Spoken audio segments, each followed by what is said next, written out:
So let's talk on comfort zones. We all love those comfort zones, but it keeps us in that fixed mindset state and not in a growth mindset state. So when we're in a comfort zone, we might be procrastinating and unproductive. We then think about, oh, I have to tackle that thing, or I have to prepare my public talk, or I have to, that issue that I have to face, that conversation, that difficult conversation, I don't want to. But so we move then into the fear zone. Oh, I'm feeling afraid and I'm feeling awkward and how am I going to do it? But then as we move past that fear zone, we move into the learning zone. Yes, I can do it. This is what I'm going to do. I can read up about it. I can do some research. And then what happens is we move into the growth zone. And you know what's cool? Is that comfort zone then extends into the growth zone. So the growth zone then becomes your comfort zone. Yes, then you're winning. So it's like lifting weights. Being uncomfortable is good for you, right? Because we must be uncomfortable in order to grow and learn. Like if I do this, my biceps going to grow. If you want to become stronger physically, you got to lift the weights. And the weights that are heavy. If you want to improve your writing skills, you should write more often. Rather than just sit at home all day watching Netflix. If you always stay in your comfort zone and avoid situations where you might fail or be uncomfortable, then there's no way for you to grow as an individual. In the army, they are a well-known saying, get comfortable being uncomfortable. And as a way to help even in corporate team members to grow and achieve the impossible, this is a great formula. Yoga teachers will often say, get uncomfortable and stay in the pose and breathe.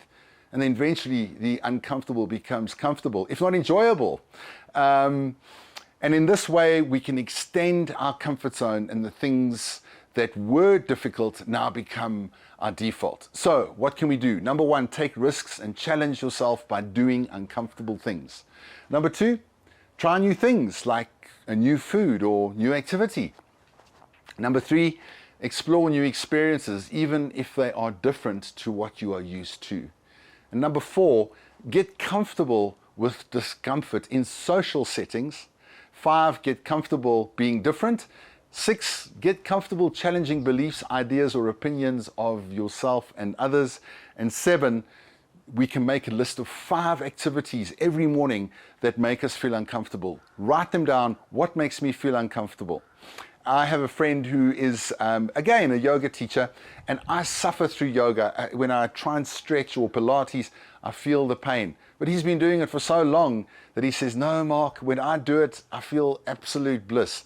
So you see how he went from comfort zone, fear zone, learning zone, to growth zone until it became his default. And I know a lot of smokers, when they started smoking, it was horrible, but they pushed on through, right? And then they started to enjoy it. Now, don't smoke.